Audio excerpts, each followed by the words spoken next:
nên sáng nhá tôi cho nên là nhiều đó tỏ lú bỏ cái ví đó nhỉ, lú bỏ sát xì hơn có cái ví đó này nhỉ. Cho nên một đó lú bỏ nạp điện đó nè, còn nó lấy tiền nạp tiền nó ta chỉ lấy một xài chỉ nhỏ thôi nhỉ, nên một đó khó nạp điện đó nè, nên một đó khó nạp điện nó nè, chơi lấy được khiến này tiền lú nhiên là nó giờ lú nhiên của USDT nó nè, khó chơi nhỏ giờ TRC20 đó nè, chơi nhỏ là TRC20 đó,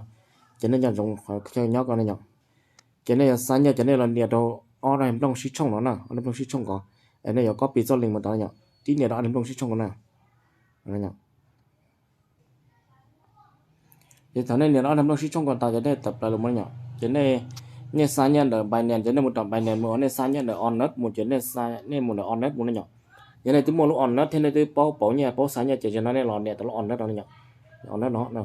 cái này một nhiệt có đúng nhiệt mấy cả này nhỉ, này là nhiệt đúng nhiệt mấy cả nó nè, nó nhiệt độ làm nó cho này nhỉ.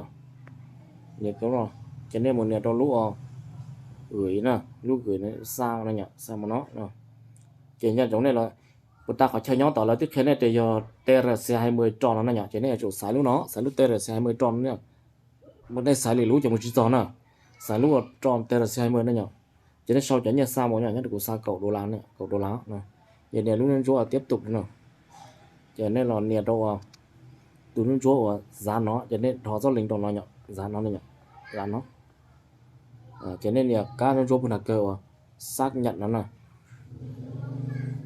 cho nên lúc gửi nó,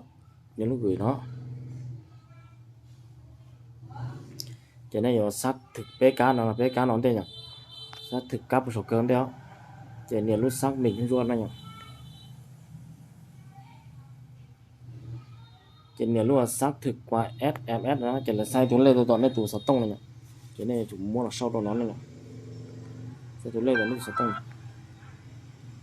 số 682108 này, 682108.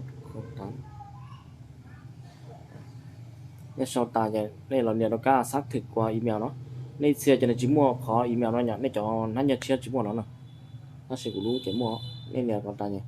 nên tập lại là muốn nào, tập lại từ email này sai tuần lên tôi đó nè, tập lại là email này nhỉ, chỉ cho giống một lồng tụ email nên chỉ có on đó nè, tiếp tục cho này tôi cho số nó nè, nên một số nó vậy, nên một tôi tụm mà số nó nên sao chép là chỉ nên do nên một sau tàu của tàu này nhỉ, sao chép này, cho nên chắc thì nó tàu nó on đó, nên cho nó thò đó nó nhỉ, nó trong nó là chỉ nên sau đó của tàu nhỉ, cho nên là đúng rõ gửi mua xem nào, gửi là xem nào,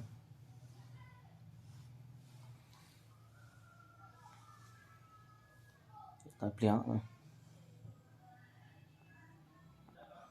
nó chỉ gửi tiếng nên là nhà đâu lúc nó rõ giao dịch khác nữa nhỉ. Cho nên báo điều đang xử lý nó này, báo điều đang xử lý nó sẽ để chỉnh xa thế nhỉ, cho nên tới plan chỉ cho nên nó rốt nó để thành công nó chỉ xa tiếng này nhỉ, xa tiếng này, tập là muốn này muốn đợi nên luôn hai nhá, nên nha sẽ là bộ nên hai nhá nó nhỉ,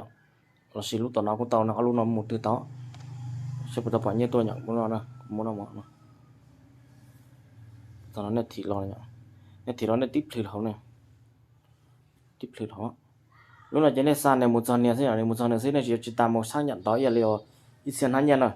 ít tiền hai nhân trên này chủ muốn nhà xác nhận đó là mà tôi cho nó chỉ lúc nói chơi ít tiền mà tôi cho này thế nhỉ, giờ chỉ tập bỏ tôi cho trên này tối tiền